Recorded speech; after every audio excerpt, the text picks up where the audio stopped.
बिहार के अंदर एक ऐसी शादी चली हुई है जिसको पकड़ाऊ ब्याह कहते हैं। दोस्तों, प्रेमी प्रेमिका अगर एक दूसरे से प्यार करते हैं तो यहाँ पर जो प्रेमिका है वो अपने प्रेमी को फ़ोन करके अपने गांव में बुला लेती है और वहां आने के बाद प्रेमी प्रेमिका दोनों की जबरन शादी करा दी जाती है। दोस्तों, आज जो कहानी मैं आप लोगों को बताने जा रहा हूं इसमें भी कुछ ऐसा ही होता है। यहाँ पर एक प्रेमिका अपने प्रेमी को अपने घर बुलाती है, घर वाले वहाँ इकट्ठा होकर उसकी जबरन शादी करा देते हैं मंदिर में जाकर। और उसके बाद यहाँ पर 42 दिन बीतने के बाद होता है यहाँ पर इतना बड़ा कांड। जिस लड़के के साथ शादी हुई थी उस लड़के को बड़ी ही बेरहमी के साथ मौत के घाट उतार दिया जाता है। दोस्तों, यहां पर हुआ क्या था, पूरे मामले को डिटेल से जानने के लिए आप वीडियो के साथ लास्ट तक जरूर बने रहें।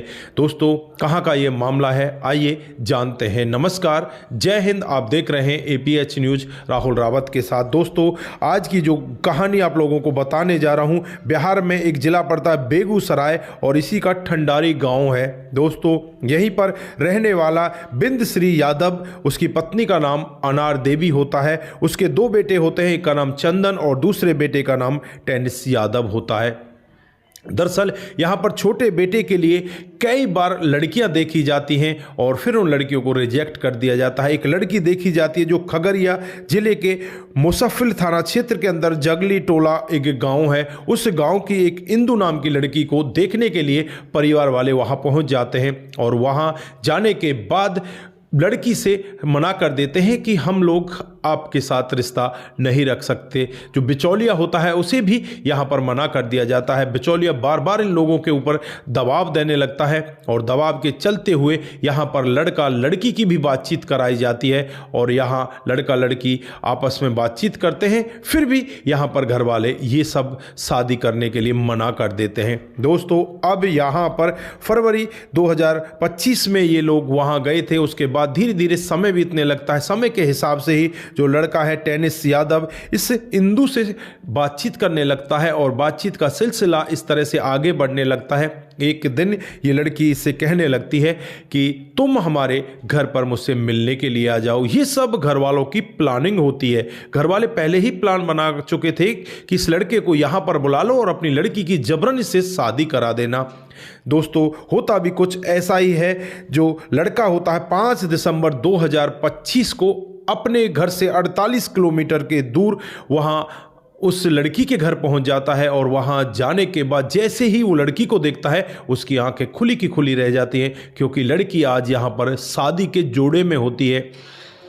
दोस्तों, इसकी समझ में ही नहीं आ रहा था कि ये हो क्या रहा है। उसके बाद इधर उधर से जो घर के सदस्य होते हैं, गांव के और भी लोग होते हैं, वो यहाँ पर आ जाते हैं और यहाँ आने के बाद अब इन दोनों को पकड़ लिया जाता है और पकड़कर इनका पकड़ाऊ ब्याह कराया जाता है। जो बिहार में आजकल ज़्यादातर चल रहा है कि प्रेमी प्रेमिका अगर एक दूसरे से ऐसे मिलते पकड़े जाते हैं तो उनका पकड़ाऊ ब्याह करा दिया जाता है। अब यहाँ पर इस लड़के को ना चाहते हुए भी दुल्हा बना दिया जाता है और 5 दिसंबर 2025 को ही इनकी शादी हो जाती है। इसके बाद दुल्हन अपनी ससुराल में पहुंच जाती है। जो ससुराल पक्ष मना कर रहा था, अब वो करे तो क्या करे, लड़के की शादी हो चुकी है तो उनको भी ये सब मानना पड़ता है, ये सब मंजूर करना पड़ता है। दोस्तों, धीरे धीरे समय बीतता है और समय के हिसाब से 30 दिसंबर आ जाता है। जो पत्नी होती है अपने पति से कहती है कि मैं नया साल अपने घर अपने गांव में मनाना चाहती हूं, आप भी मेरे साथ में चलिए। फिर यहां पर ये अपने पति को अपने साथ लेकर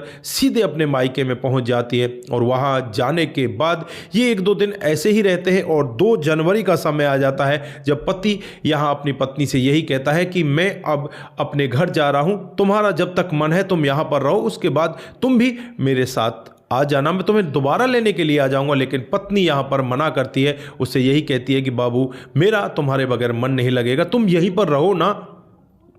दोस्तों, पति भी मान जाता है और पति वहीं उस घर में रहने लगता है। 14 जनवरी 2026 का वाकया होता है जब ये लड़का छत पर टहल रहा होता है और एकदम छत से नीचे गिरने की आवाज़ आती है, धड़ाम की आवाज़, कुछ सामान गिरा है। जब आसपास के लोग वहां जाकर देखते हैं तो वो लोग यही कहते हैं कि मेहमान गिर गया, मेहमान गिर गया। आनन फानन में ही जो लड़की होती है वो दौड़कर बाहर आती है और वो कहने लगती है कि मेरा पति छत से गिर गया।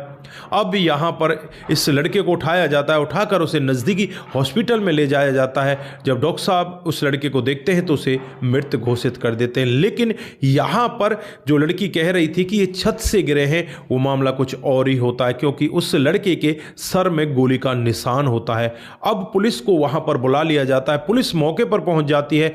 उसके बाद पुलिस यहाँ पर छानबीन करने लगती है। सीधे यहाँ पर इस लड़की इंदु के घर पर जाया जाता है। वहाँ से इंदु के पिता, इंदु की माँ और इंदु को और इंदु की बहन को, चारों को गिरफ्तार कर लिया जाता है। गिरफ्तार करने के बाद जब सख्ती के साथ इंदु से पूछताछ की जाती है तो इंदु टूटती है और एक ऐसा सत्य बताती है जिसे सुनकर हर कोई व्यक्ति दंग हो जाता है। इंदु बताती है कि मेरे इस पति को गोली मारने वाला मेरा जीजा है, जो मेरा प्रेमी है, मैं उसी के साथ प्यार करती हूँ। दोस्तों, हर कोई व्यक्ति यहाँ पर सोचने के लिए मजबूर हो जाता है, दंग हो जाता है कि इस लड़की की इस लड़के के साथ पकड़ाऊ ब्याह हुआ था, लेकिन फिर भी यहाँ ये मामला ऐसे कैसे हो गया। दोस्तों, दरअसल ये मामला कुछ और ही तरीके का होता है। यहाँ पर जो इंदु होती है वो अपने जीजा से प्यार करती है और जीजा से घंटों तक बातें करती रहती है और बातों का सिलसिला इस कदर से आगे बढ़ता है कि यहाँ पर घर वालों को इस सब के बारे में पता चल जाता है। घर वाले बहुत बार मना करते हैं, लेकिन ये लड़की मानने वाली ही नहीं होती। घर वाले अब इस लड़की की शादी के लिए इस लड़के को देखते हैं, लेकिन यहाँ पर इस लड़के के घर वाले साफ मना कर देते हैं और फिर यहाँ पर ये लोग प्लानिंग बनाते हैं। प्लानिंग के तहत ही इस लड़की से फ़ोन कराया जाता है कि तुम उस लड़के को फ़ोन करो और उसे घर पर बुलाओ। फिर जैसे ही लड़का घर पर आता है तो इसका पकड़ाऊ ब्याह मंदिर में करा दिया जाता है। शादी होने के बाद ये लड़की कुछ दिनों तक तो अपनी ससुराल में रहती है, लेकिन उसके बाद ये जैसे ही अपने मायके में आती है तो अपने जीजा से उसी तरह की बातें करने लगती है। और फिर यहाँ पर होता 14 जनवरी को इतना बड़ा कांड है, जो जीजा होता है वो इस लड़के को गोली मार देता है और फिर यहाँ पर दिखाया ये जाता है कि ये छत से गिर गया। लेकिन पुलिस सब पूरा मामला खुलासा कर लेती है। अब उस जीजा के बारे में जांच पड़ताल लगा रही है कि वो जीजा है कहाँ, उसे जल्द ही पकड़ने का दावा करती है। यहाँ पर जो घर वालों को पकड़ा गया था वो इसलिए पकड़ा गया था क्योंकि घर वाले इस पूरे मामले में इस लड़की का साथ देते हैं। पूरे मामले की उनको जानकारी होती है। इस लड़के का पकड़ाऊ ब्याह भी वो जबरन कराते हैं और इस परिवार को पूरे को पता था कि इस लड़के को गोली मारने वाला उनके खुद का दामाद है, इसलिए इनको भी अरेस्ट किया गया। अब यहाँ पर इनके ऊपर क्या कार्रवाई होती है वो तो देखने वाली बात होगी। फिलहाल के लिए यहाँ पर इन 4 लोगों को तो गिरफ्तार कर लिया गया है। अब वो जो मेन मुजरिम है वो फरार बना हुआ है। पुलिस दावा कर रही है कि जल्द उसे भी गिरफ्तार कर लिया जाएगा। दोस्तों, आगे क्या होगा ये तो सब भविष्य के गर्भ में छुपा हुआ है, लेकिन ये घटना आज हर किसी को एक बार सोचने के लिए मजबूर कर रही है कि आजकल हो क्या रहा है, चल क्या रहा है। तो दोस्तों, आप लोग यहाँ पर क्या कहना चाहते हैं? आपकी जो भी राय है एक बार कमेंट बॉक्स में जरूर दीजिएगा। आज के लिए बस इतना ही, फिर मिलते हैं किसी नए मोड के साथ। तब तक के लिए आप अपना ख्याल रखें, परिवार का ख्याल रखें, सतर्क रहें, सावधान रहें। दोस्तों, जिन साथियों ने हमारे पिछले वीडियोज पर कमेंट किए थे उनका नाम हम बारी बारी से लेने वाले। सबसे पहला कमेंट रणधीर चौहान जी का आता है, बहुत बहुत धन्यवाद। उसके बाद मुनमुन श्रीवास्तव जी हमें कमेंट करते हैं, जो गोपालगंज बिहार से हैं, आपका भी बहुत बहुत धन्यवाद। उसके बाद राधा चरण जी हमें कमेंट करते हैं, जो उत्तर प्रदेश के हैं।